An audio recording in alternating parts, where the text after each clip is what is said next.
implicancias. En principio, por supuesto, como siempre, artísticas, pero también llega en un momento muy particular en este año donde también estamos nosotros metidos y festejando, celebrando, pensando y reflexionando sobre los 40 años de democracia que tanto ha tenido José, su arte, su historia, que ver con todo esto que nos ha atravesado. Para nosotros poder tenerlo, gracias a este convenio que tenemos con el INAEM y con el Ministerio de Cultura Español, es un gran lujo, pero sobre todo es un reencuentro esperado y muy querido. Como ustedes saben, acá se van a hacer una serie de 2 semanas de funciones. Vamos a tener las últimas entradas que ponemos ahora a la venta, de todas las que ya se fueron agotando en todas las tandas. Y estamos muy felices también de que esta sea la primera parte de un reencuentro con Argentina más amplio y más duradero, como nos tenía acostumbrados, y estamos felices de volver a tener estos hábitos, de tenerlo junto a nosotros muchos meses en el año, siendo parte de la agenda cultural y teatral de la Argentina.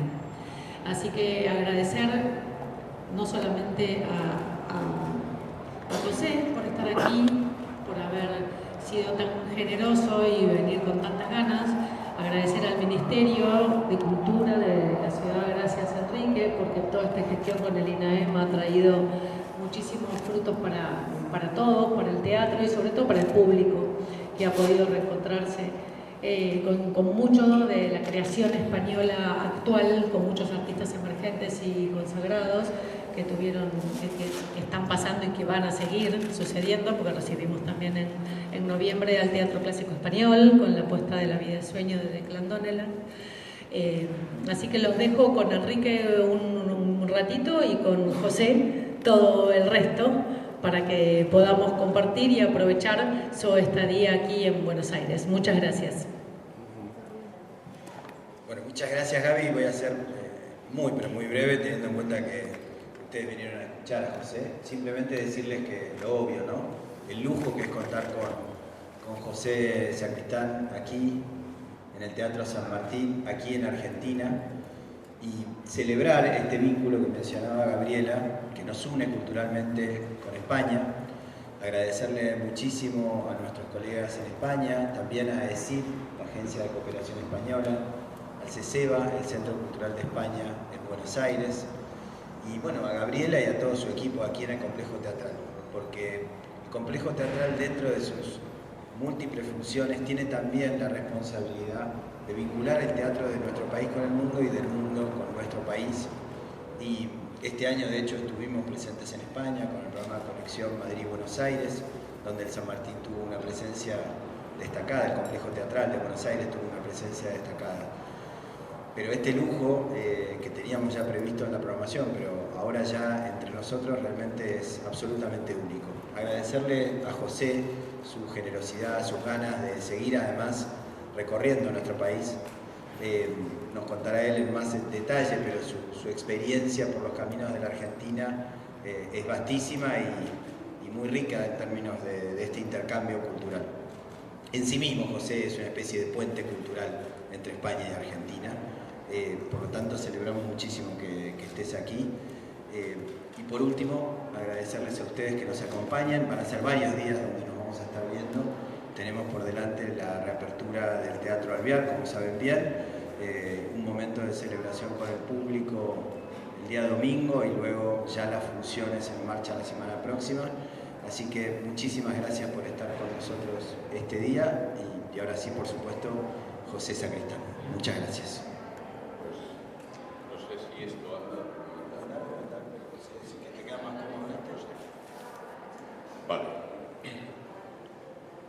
En primer lugar, muchas gracias por vuestra presencia, por vuestro interés y efectivamente celebrar el acuerdo entre el INAEM, el Ministerio de Cultura de España y el Teatro San Martín, el Departamento de Cultura de la Ciudad de Buenos Aires, que me permite volver a estar con vosotros, para vosotros, con mi último trabajo.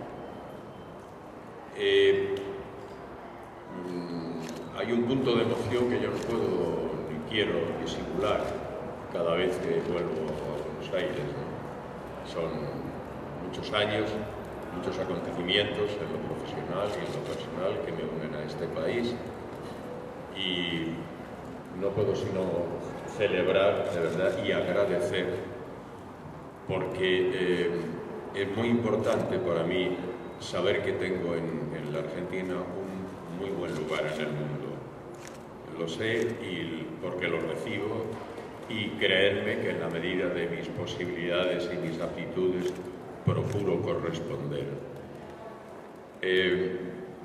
Es particularmente emocionado y emocionante para mí el estar aquí este año ya con 85 años cumplidos, en lo que seguramente es el proyecto más personal de toda mi carrera como actor. La señora de rojo sobre fondo gris del maestro Miguel Delibes. Recuerdo que hace ya unos cuantos años en el Metropolitan representamos las guerras de nuestros antepasados, también de Miguel Delibes, que dio lugar muy felizmente a un programa de radio que hice en Radio Rivadavia, que se llamaba Delante de las Narices, que apareció a propósito de uno de los personajes de la obra de Miguel Delibes, Las guerras de nuestros antepasados, y que además lo inicié con nada más y nada menos que con la figura del fiscal Estrasera. Como he dicho, son ya muchos años y muchos acontecimientos los que me unen a vosotros, y yo me siento particularmente honrado. En lo que a este trabajo se refiere, como os he dicho antes, es sin duda el proyecto más personal. Yo representaba las guerras de nuestros antepasados en Madrid cuando se publicó la novela Señora de rojo sobre fondo gris, donde el maestro Miguel Delibes, a quien tuve el privilegio de conocer, incluso ser amigo suyo, cuenta, protegido con un personaje de ficción, dada el pudor y el sentido de la privaticidad que tenía Miguel Delibes, cuenta la peripecia de la enfermedad y muerte de su mujer, Ángeles de Castro, con 48 años. Y en unas circunstancias, en el año 75, en España, con su hija y su yerno encarcelados por el régimen franquista. Como siempre, en el caso de la obra, en todo lo que abarca la obra de Miguel Delibes, una de las miradas más lúcidas, más rigurosas, más inteligentes, más humildes, por otra parte, ¿no? De todo, una crónica de su tiempo, un testigo de su tiempo, como pocos se han podido dar con este rigor con el que Miguel miraba su entorno y lo contaba. Yo quedé fascinado con la novela y automáticamente le hablé con Miguel para pedirle derechos para el teatro.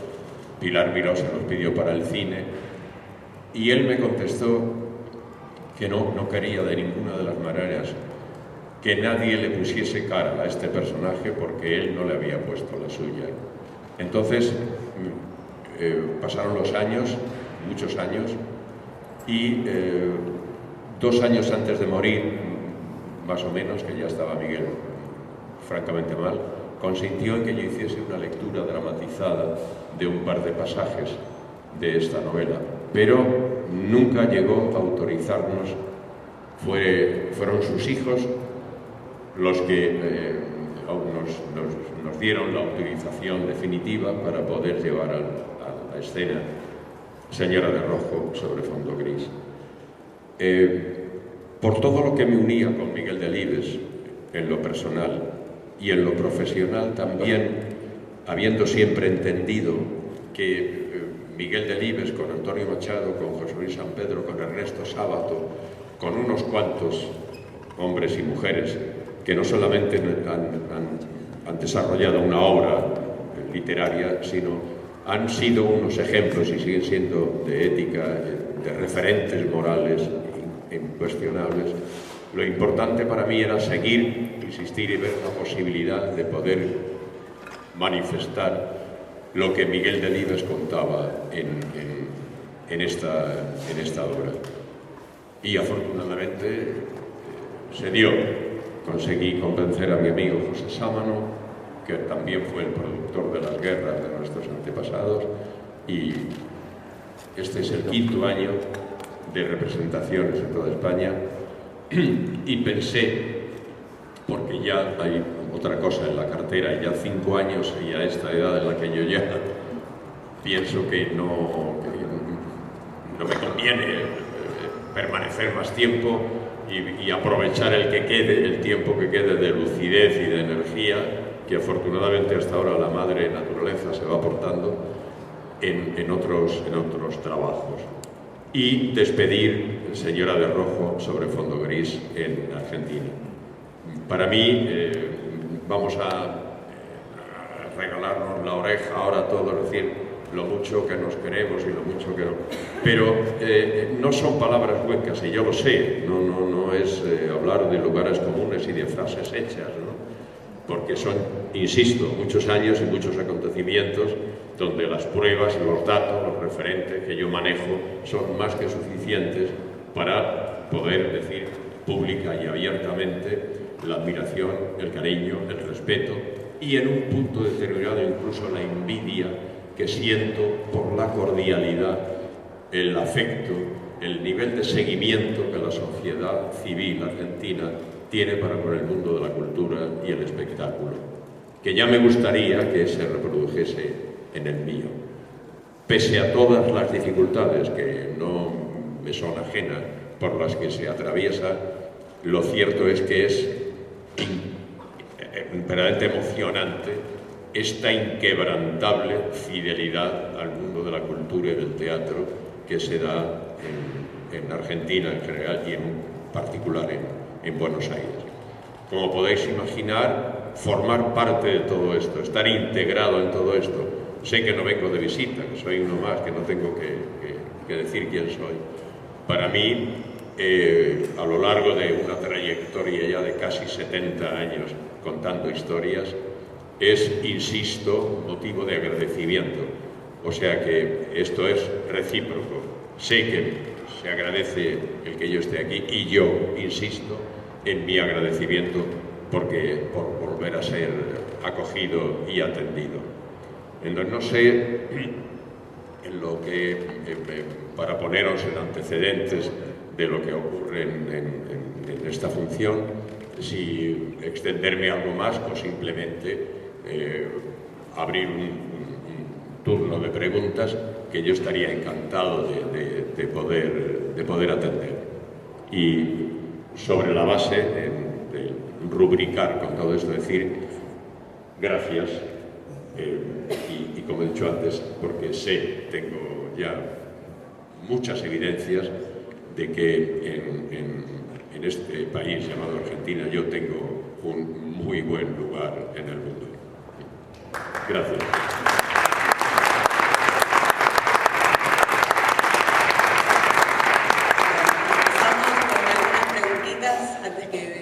Se vaya a ensayar. Alejandro Cruz, de La Nación. Buenos días. Como resultado del ministro, esta presentación se realiza en el marco de los 40 años de la democracia en Argentina y quería saber su reflexión por los recientes actos de censura que se están produciendo en algunos espectáculos españoles en el contexto de las próximas elecciones. Aterrador. Hay un término en España que es un poco, en fin, un poco ortodoxo, pero a mí particularmente me tiene acojonado el auge que está tomando en España la extrema derecha, con el blanqueamiento, el aval de un partido de gobierno como el Partido Popular. Es terrible. Lamentablemente, además, no sé qué coño es lo que está pasando, porque no es solamente España, es que está Italia, es que es Francia, es que es Finlandia, es que es Alemania, es que es Grecia, es Portugal.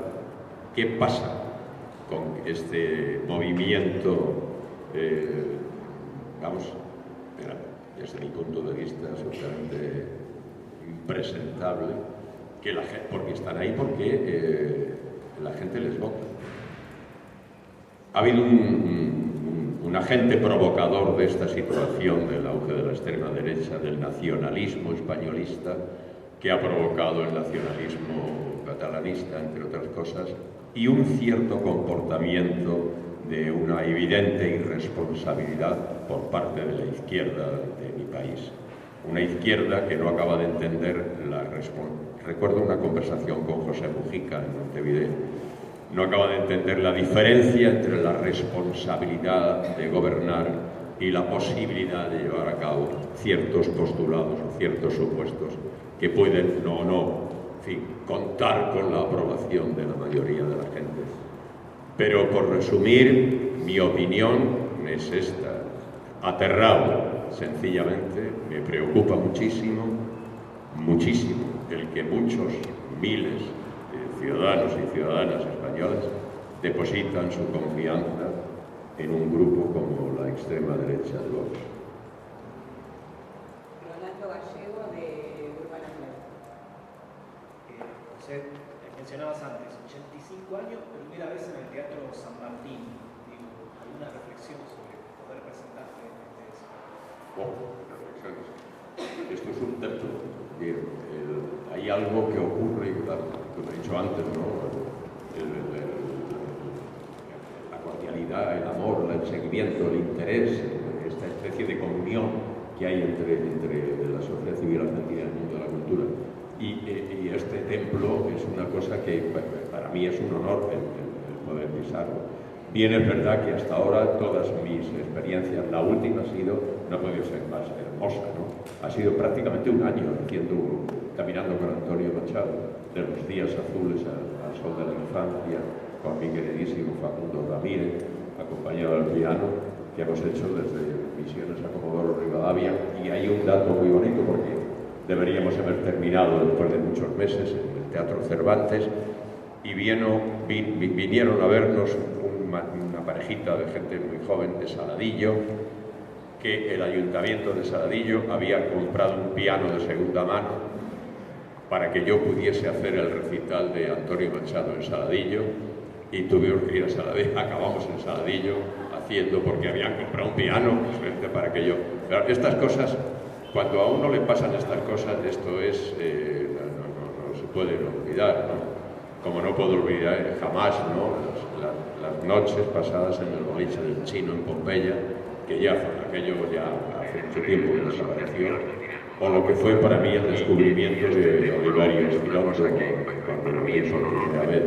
En fin, son muchas cosas, pero es que estar en el San Martín es muy importante, y conste que así lo entiendo y así lo siento.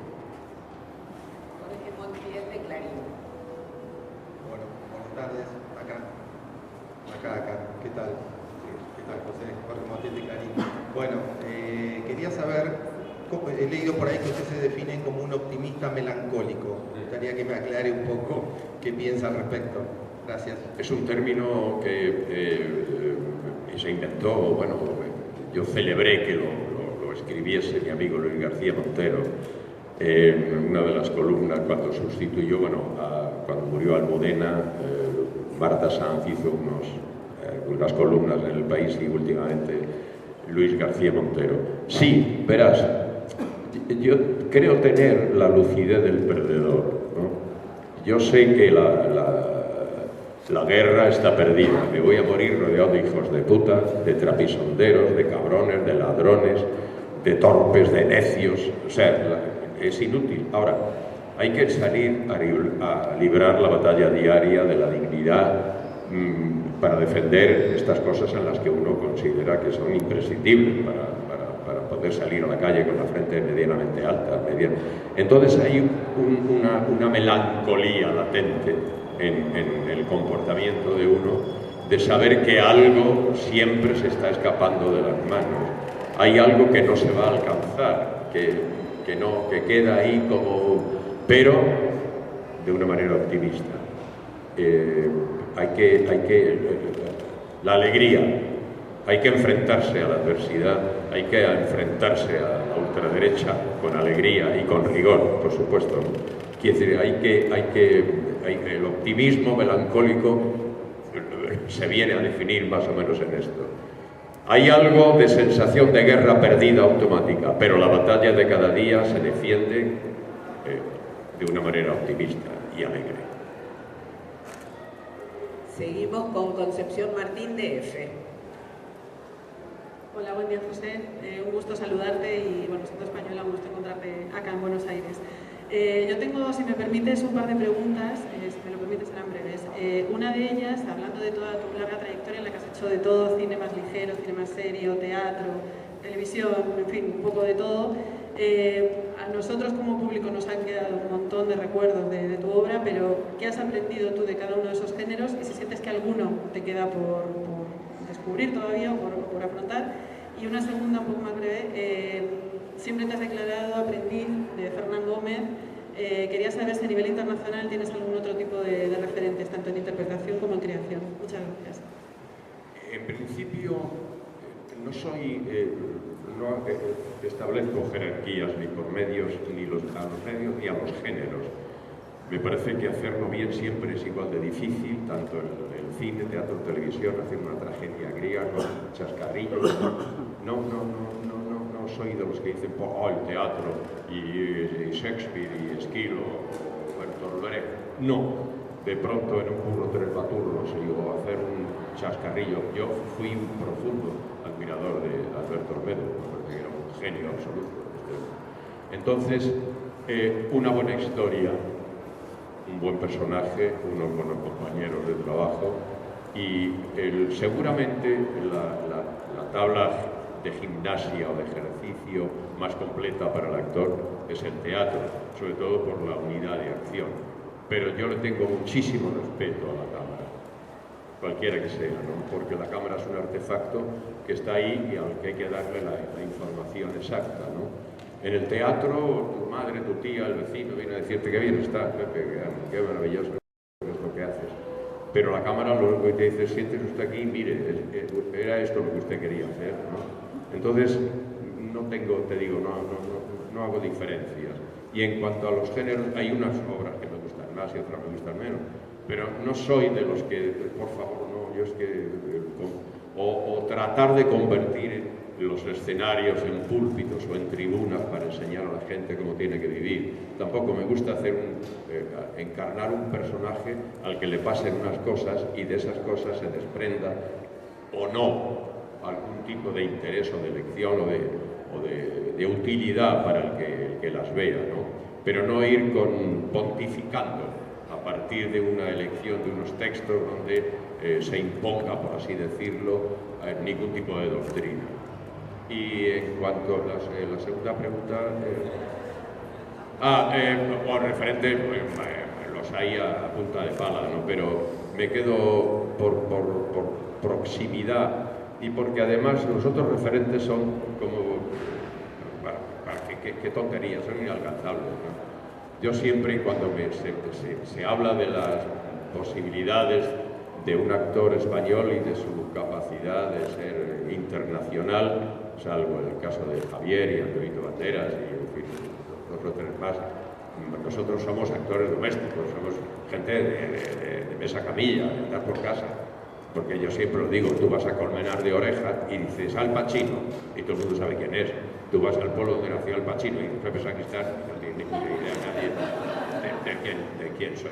Entonces, para mí el referente, pero un referente también como Miguel Delibes, ¿no? O como Antonio Machado, como otros hombres que afortunadamente he conocido, era Fernando, porque yo de él aprendí no cómo se hace Otelo o Hamlet, sino cómo se ejerce un oficio como este en un país como el que yo he nacido, ¿no? La sensación de cómo mantener el equilibrio, cómo saber esquivar, cómo saber encajar los golpes y sobre todo un sentido de la realidad a partir para que no caer en lo patético de ciertas ilusiones.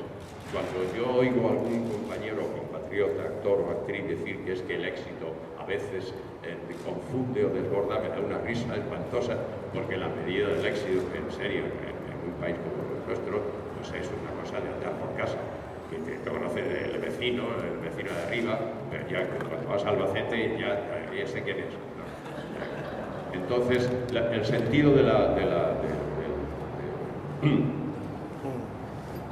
toma a tierra, ¿no? El saber dónde estás y qué posibilidades o no tiene el que tu trabajo tenga una trascendencia y le importe o no a la gente de una manera u otra. Seguimos con Daniel Cholaquian de Infobae. Hola, ¿qué tal?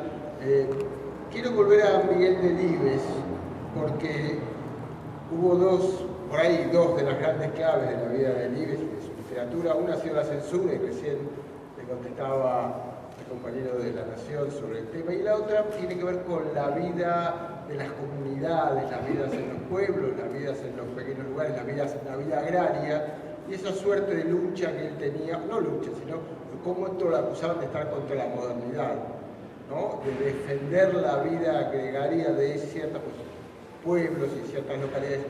Me parece que con el tiempo y la recuperación de la vida comunitaria y del ambientalismo y de esta modernidad que nos lleva a todos puestos, nos vuelve a poner a Delibes en la mirada. Me gustaría saber cómo usted, que lo conoció, nos puede contar qué es lo que él veía de esta supuesta modernidad frente a la vida de otro tiempo. Se me ha escapado la pregunta. ¿Cómo usted, que lo conoció a Delibes, nos puede contar cómo era la visión que él tenía de la contradicción esta, que no era tal, entre la vida comunitaria y la vida moderna? Sí, no. Bueno, de hecho, hay uno de sus hijos que tiene un puesto importantísimo en el mundo del cuidado y la atención del medio ambiente en España, ¿no? La mirada de Miguel era curiosamente, cuando nos conocimos, yo preparaba el personaje Pacífico Pérez de las guerras de nuestros antepasados, y el encuentro nuestro no fue de actor a escritor, sino de gente de pueblo. Yo soy de hijo y nieto de campesinos, y lo primero que hicimos era reconocernos en los apodos de la gente del campo, y las fatigas y las ilusiones y las subidas y bajadas de todo el mundo de la gente del campo, de la gente de a pie. La mirada de Miguel, toda la obra está impregnada de este cuidado, esta atención a los santos inocentes, el personaje Pacífico Pérez de las guerras de nuestros antepasados, por así decirlo, los padecedores de la historia. Y la mirada de Miguel, si algo, yo he dicho en ocasiones que Miguel Delibes es uno de los hombres y las mujeres que nos enseñan a mirar y a mirarnos, no solamente por su obra, sino por su ejemplo. Cómo desde la palabra utilizada por Miguel para contar sus historias son un poco como herramientas, son un poco como los aperos de la labranza que utiliza el hombre del campo. Hay un nivel de utilización de la palabra como vehículo, como elemento iba a decir de redención o de prevención, no, sino de acercamiento, de conocimiento del dolor humano de esta gente. Siempre ha sido su mirada particularmente sensible a estos acontecimientos, y han quedado en muchos de sus hijos y de sus hijas, eran 8 los que han quedado, pero la condición de hombre del campo de Miguel ha prevalecido a lo largo de toda su obra, y es muy evidente. Hoy no haría sino, de hecho, llorar por los rincones, ¿no? Porque realmente el atropello que se le está haciendo al planeta es estrepitoso, y con todo sigue habiendo gente que lo niega y gente que piensa que no, la solución pasa por beneficios más o menos inmediatos, que supongo yo que todo habrá de ser atendido. Pero desde luego celebro que me haga esta pregunta a propósito de Miguel, porque, como he dicho antes, Miguel era un testigo, un cronista de su tiempo, que era tal la lucidez y el rigor que era perfecto, podía ser perfectamente aplicable su punto de vista a los acontecimientos que hoy nos afectan. Pedro Fernández Mouchán de Tela. ¿Qué tal? Buenas tardes, José, ¿cómo estás? Un gusto tenerte acá, bienvenido. Y la pregunta sería, al comienzo de la charla contaste que este era quizás el proyecto más personal que habías hecho, y bueno, quería saber por qué era el proyecto más personal. Porque por mi relación con Miguel Delibes. Como he dicho antes, cuando nos encontramos, yo ya había leído, lógicamente, la obra de Miguel, él había hecho un seguimiento de mi trabajo, fue una especie de flechazo, ¿no? Coincidiendo, además, me acuerdo muchísimo de los intercambios de apodos, el cagatimón, el comelumbres, el lomogato. Yo te digo, en fin, ahí nos intercambiábamos. Luego, cuando tuvimos ocasión, porque las guerras, bueno, estuve en Madrid desde el 7 de septiembre del año 89 hasta junio del 90, haciendo las guerras, después por toda España, luego venimos aquí, fueron muchos meses, luego el programa de Rivadavia y muchos intercambios de pareceres. Y durante la representación de las guerras falleció mi madre, la Nati. Para mí la Nati era un personaje, bueno, sí. Y he hablado mucho con Miguel de las ausencias. Mucho. He hablado mucho con Miguel Delibes de la muerte, del dolor, del fin, de la forma de transitar por ciertos momentos, ciertas circunstancias, y cómo desde un optimismo más o menos melancólico o un cabreo más o menos indignado, ir sobrellevando todo esto. Entonces, esta proximidad a Miguel Delibes como escritor y como hombre, claro, culmina con leer Señora de Rojo sobre fondo gris, porque aquí él no hace sino contar, y en unos términos que, bueno, tendréis ocasión de verlo, ¿no? Es decir, como vuelvo a decir, como Miguel Delibes utiliza la palabra para, desde la más absoluta sencillez, poder alcanzar ese conocimiento en profundidad del alma humana, por un lado, y por otro, alcanzar unas alturas líricas verdaderamente formidables, ¿no? Entonces, todo lo que concurre en Señora de Rojo de fondo gris, a mí me proporcionaba, primero, como actor, un personaje de una riqueza formidable, y luego como individuo, como ser humano, es que mi amigo Miguel Delibes él no me autorizó. Ahora os contaré un detalle del avance del estreno a proyecto de sus hijos, que es muy interesante, pero yo consideraba que si yo era el portavoz de este sentir de Miguel Delibes a propósito de lo que contaba en Señora de Rojo, yo completaba no solamente mis aspiraciones como actor, sino como ciudadano, de poder contarle a los espectadores algo que le pasó a alguien a quien yo admiraba y quería profundamente, y que lo cuenta de esta manera. Lo que quería decir es que cuando estrenamos en España, uno de los hijos vino a decirme que cuando se hizo el consejo familiar, él se opuso a que Señora de Rojo se hiciese en un escenario. Mi padre no quería, ¿por qué vamos a querer nosotros? Si mi padre no quería, no queda. Yo me opuse y ahora vengo a darte las gracias, porque esta noche es como si hubiera vuelto a ver a mi madre.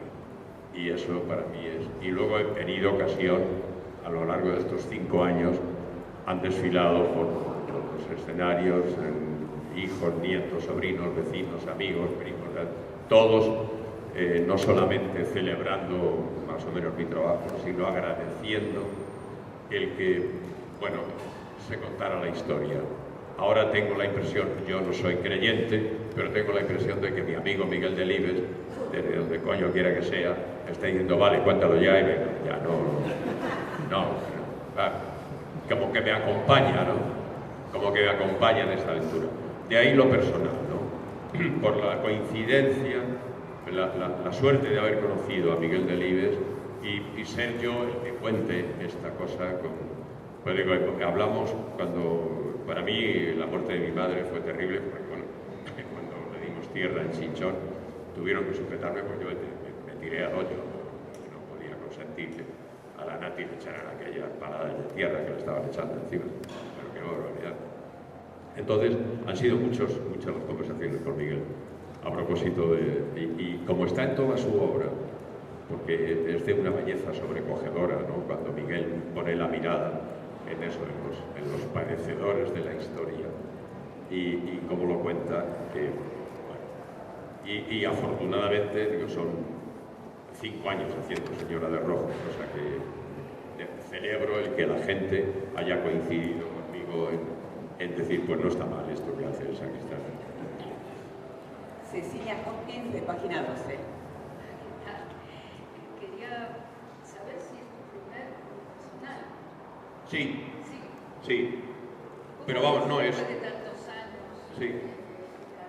una obra. Las guerras era un diálogo en realidad y Muñeca de porcelana de David Mamet era también dos personajes que era prácticamente uno, pero es el primer unipersonal. Y la verdad es que cuando tienes una historia y un personaje y unas circunstancias, no echo de menos. Ahora ya tengo el proyecto siguientes y pues son más compañeros, más personajes y sobre todo hablaré menos, que también es de agradecer. Pero sí, es el primer unipersonal. Karin González, de Diario Popular. Hola, buenas tardes. ¿Qué tal? Medio me contestó bastante lo que yo quería preguntarle sobre lo que le interpelaba a lo personal para decidir hacer unipersonal, y que yo escuché por ahí también que quisiera morir haciendo este trabajo, por lo menos nunca dejarlo de hacer. Algo bastante de lo que escuché acá está respondido, entonces quería preguntarle sobre el tema de una gira de un hombre de 85 años que ha trabajado tanto.